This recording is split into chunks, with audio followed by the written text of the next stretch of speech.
જય માતાજી, જય દ્વારકાધીશ। ફરીથી મિત્રો એક નવા વિડીયો સાથે તમારું ખૂબ ખૂબ સ્વાગત છે। તો હું આવી પહોંચ્યો છું લસુંદરા ગામ।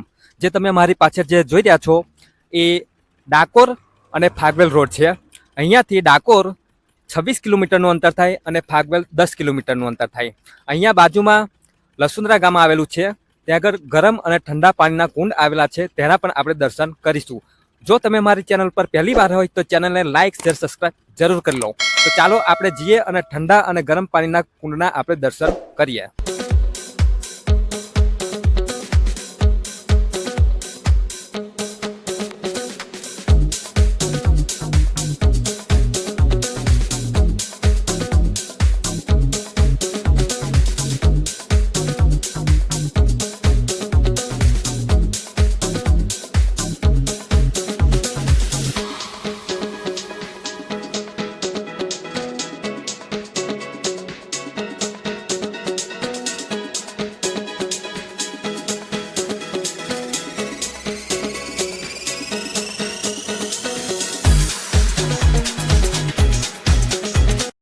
ફાઇનલી મિત્રો આપણે લસુંદરા આવી ગયા છે। જે તમે મારી પાછળ જે જોઈ રહ્યા છો એ ઠંડા અને ગરમ પાણીના કુંડ છે અને બાજુમાં પ્રભુ શ્રી રામનું મંદિર આવેલું છે અને ભગવાન ભોળાનાથનું મંદિર આવેલું છે। તો સૌ પ્રથમ તો આપણે પહેલા ઠંડા અને ગરમ પાણીના કુંડ જોઈશું। તો ચાલો આપણે પહેલા કુંડ જોઈએ।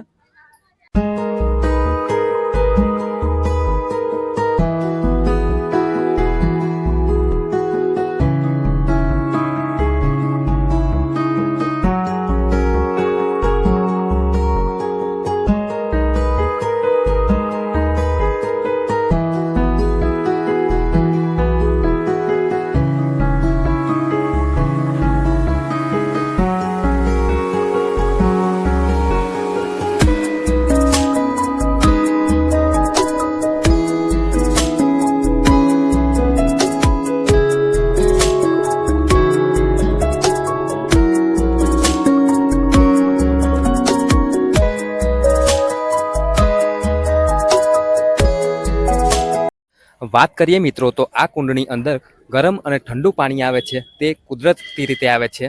અહીંયા હજારોની સંખ્યાની અંદર ભક્તો આવે છે, સ્નાન કરે છે, ત્યાર પછી દાદાના દર્શને જાય છે। તો મિત્રો મારી પાછળ ઘણા બધા એવા નાના બાળકો માટે બધા સાધનો રાખવામાં આવેલા છે। જો તમે તમારી સાથે નાના બાળકો હોય તો છોકરાઓને તમે અહીંયા એન્જોય કરાવી શકો છો। બહારની સાઈડ એક નાનું ફરતું એવું બજાર છે, તો ચાલો આપણે એની પણ મુલાકાત લઈશું। પછી આપણે દાદાના દર્શન કરવા જઈશું, ભગવાન ભોલાનાથના દર્શન કરીશું, પ્રભુ શ્રી રામના આપણે દર્શન કરીશું।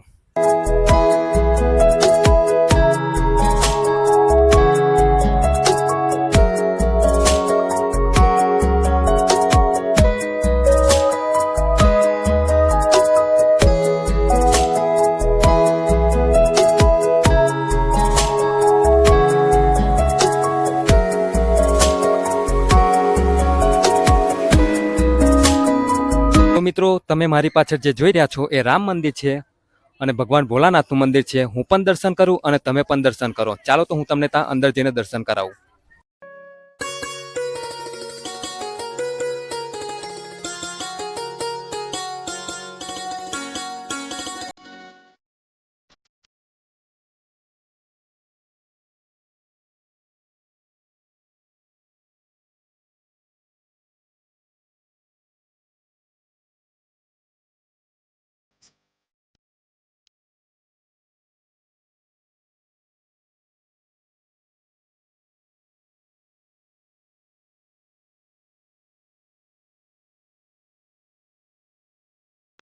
ફાઇનલી મિત્રો આપણે ભગવાન શ્રી રામના આપણે દર્શન કરી લીધા। આ મંદિરની ખાસિયત શું છે એ હું તમને પાછું કુંડ આગળ જઈને અને હું તમને બતાવીશ। હવે આપણે કરીશું ભગવાન ભોળાનાથના દર્શન। તો ચાલો આપણે અંદર જઈએ અને ભગવાન ભોળાનાથના પણ આપણે દર્શન કરીએ।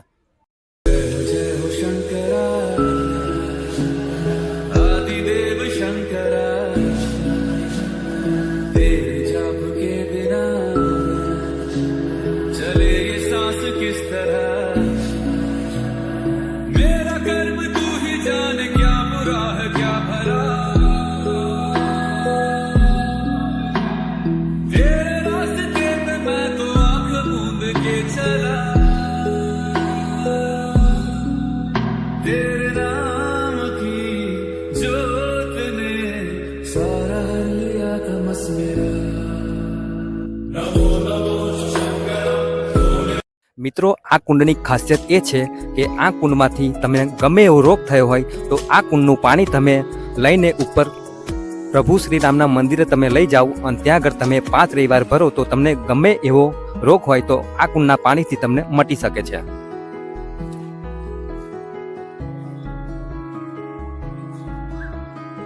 તો મિત્રો તમને વિડીયો કેવો લાગ્યો? જો તમને વિડીયો પસંદ આવ્યો હોય તો વિડીયોને લાઈક કરો. ચેનલ પર પહેલી વાર હોય તો ચેનલને સબસ્ક્રાઇબ જરૂર કરી લો. તો ફરી એક નવા વિડીયો સાથે મળીશું. ત્યાં સુધી જય હિન્દ, વંદે માતરમ.